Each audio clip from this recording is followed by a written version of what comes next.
Hello बच्चों। चलिए आज हम पढ़ते हैं पार्ट 1 जीवों में जनन क्लास 12th का। और उसमें हम आगे पढ़ते हैं अलैंगिक जनन। देखिए अब ये अलैंगिक जनन किसे कहते हैं। जब एकल जनक द्वारा युग्मकों की भागीदारी अथवा अनुपस्थिति से संतान उत्पन्न होती है या संतति की उत्पत्ति होती है तो इसे कहते हैं अलैंगिक जनन। यानी अलैंगिक जनन में जो मेन पॉइंट है वह मेन पॉइंट यह है कि यहाँ पर केवल एक ही जनक भाग लेता है, केवल एकल जनक ही भाग लेता है, केवल एक ही पेरेंट होता है। और इसमें दोनों चीजें हो सकती है, या तो युग्मक भाग ले सकते हैं या युग्मक अनुपस्थित भी हो सकते हैं। मेन पॉइंट है एकल जनक। तो यानी जब एकल जनक द्वारा संतति उत्पन्न होती है तो इसे हम कहते हैं अलैंगिक जनन। आइए अब हम नेक्स्ट पॉइंट पे बढ़ते हैं। नेक्स्ट क्या है, क्लोन। क्लोन किसे कहते हैं। अलैंगिक जनन के फलस्वरूप उत्पन्न संतति आकारिकीय एवं आनुवांशिक रूप से एक समान होती है। इस प्रकार उत्पन्न संतति को क्लोन कहते हैं। देखिए अलैंगिक जनन के द्वारा जो संतति उत्पन्न होती है वह क्या होती है, आकारिकीय एवं आनुवांशिक रूप से एक समान होती है। यानी वे आकार में भी अपने पैतृक पेरेंट के समान होती है और आनुवांशिक रूप से भी वो अपने पेरेंट के समान होती है। आपस में तो समान होती है लेकिन पेरेंट के भी समान होती है। तो आकारिकीय एवं आनुवांशिक रूप से ये सब संतति जो है वो समान होती है और इस प्रकार से उत्पन्न संतति कहलाती है क्लोन। ठीक है, आइए अब हम नेक्स्ट पॉइंट पे आते हैं, अलैंगिक जनन की सामान्य विधियां।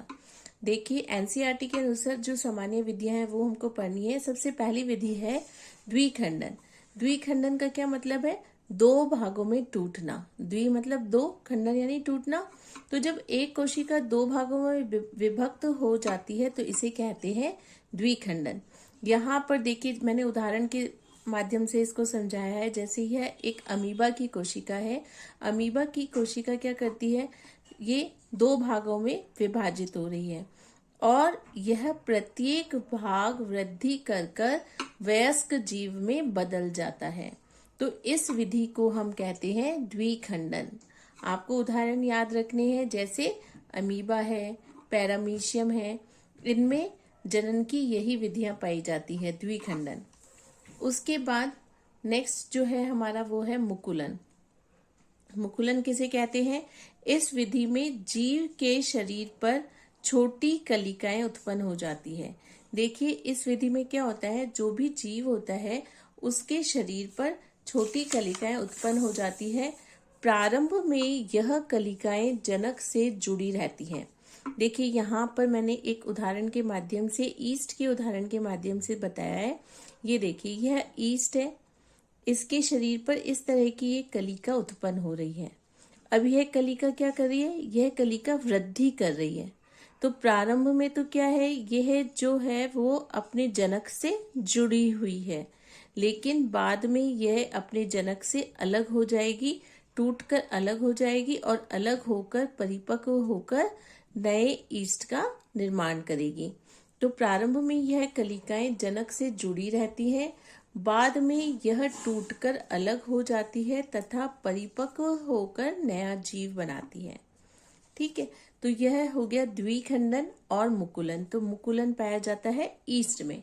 आइए अब हम अन्य अलैंगिक जनन संरचनाएं पढ़ते हैं। अन्य अलैंगिक जनन संरचनाओं में जो प्रथम जनन संरचना है वो है चल बीजाणु, जिसे हम कहते हैं ज़ूस्पोर। ये ज़ूस्पोर क्या होते हैं या चल बीजाणु क्या होते हैं, नाम से पता चल रहा है चल बीजाणु यानी ये गतिशील होंगे। तो ये गतिशील सूक्ष्मदर्शीय संरचनाएं होती है। देखिए ये इस तरह से मैंने यहाँ क्लेमाइडोमोनास के अंदर चल बीजाणु बताए हैं। आप यहाँ देख सकते हैं कि प्रत्येक ये जो संरचना है ये चल बीजाणु है और प्रत्येक संरचना में इस तरह से फ्लैजिला यानी कशाभिकाएं उपस्थित है और इन कशाभिकाओं के माध्यम से ही ये जल में तैरेंगे। तो ये साधारण पादप, जैसे जो शैवाल होते हैं साधारण पादप एल्गी, उनमें पाए जाते हैं, जैसे यहाँ क्लेमाइडोमोनास के उदाहरण में हमने पढ़ा, और कुछ फंजाई में भी चल बीजाणु पाए जाते हैं। उसके बाद हम आए दूसरी संरचना पर, जिसे हम बोलते हैं कोनिडिया। कोनिडिया किस तरह से उत्पन्न होते हैं, देखिए यहाँ चित्र में कोनिडिया, ये देखिए यहाँ पर ये जो गोलाकार संरचनाएं हैं ये है कोनिडिया। ठीक है, तो ये पेनिसिलियम नामक जो फंजाई होता है, पेनिसिलियम के अंदर कोनिडिया पाए जाते हैं। और ये कोनिडिया क्या करते हैं, कोनिडिया इस तरह से कोनिडियोफोर्स के ऊपर लगे रहते हैं और जब ये टूटकर अलग हो जाते हैं तो फंजाई का निर्माण करते हैं। अब तीसरी जो संरचना है वह है कलिका। कलिका का उदाहरण यहाँ पर दिया गया है हाइड्रा। ये देखिए ये हाइड्रा है और ये हाइड्रा के अंदर इस तरह से जैसे हमने मुकुलन में पढ़ा था, तो हाइड्रा के शरीर से इस तरह से एक कलिका बनती है और ये कलिका धीरे धीरे वृद्धि करती है, वृद्धि करके अलग हो जाती है और नए हाइड्रा का निर्माण करती है। ठीक है, नेक्स्ट जो हमारी जनन संरचना है, अलैंगिक जनन संरचना, वो है जेम्यूल। अब ये जेम्यूल क्या होता है, ये जेम्यूल पाया जाता है स्पंज में। जैसे स्पॉन्जिला है, स्पॉन्जिला जो है वो एक स्पंज है, तो इसमें जेम्यूल पाया जाता है। जेम्यूल में क्या होता है कि प्रतिकूल परिस्थितियों के अंदर इस तरह से यह एक जेम्यूल की संरचना है। स्पंज की बॉडी जो होती है वो आपको पता है इस तरह से सिलेंड्रिकल बॉडी होती है ना, एक सिलेंड्रिकल बॉडी होती है।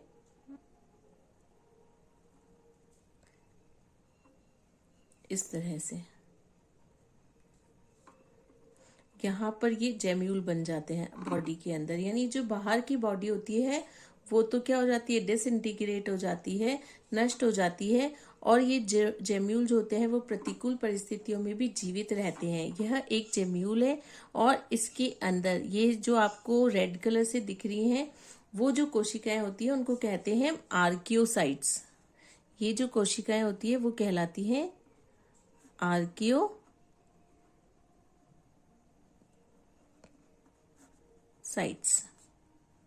प्रत्येक आर्कियोसाइट्स यहाँ से बाहर निकलेगी और अनुकूल परिस्थितियों में नए स्पंज का निर्माण करेगी। इसकी बाहर की ये जो वॉल होती है, बाहर की दीवार होती है, ये भी क्षतिग्रस्त हो जाती है, डिसइंटीग्रेट हो जाती है और ये आर्कियोसाइट्स यहाँ से बाहर निकलकर अनुकूल परिस्थितियों में नए स्पंज का निर्माण करते हैं। तो यह जो पूरी संरचना है वह कहलाती है जेम्यूल। ठीक है, आशा करती हूँ आपको समझ आया होगा। अगर आपको मेरा वीडियो पसंद आ रहा है तो कमेंट करके ज़रूर बताएं और मेरे चैनल को सब्सक्राइब करें। धन्यवाद।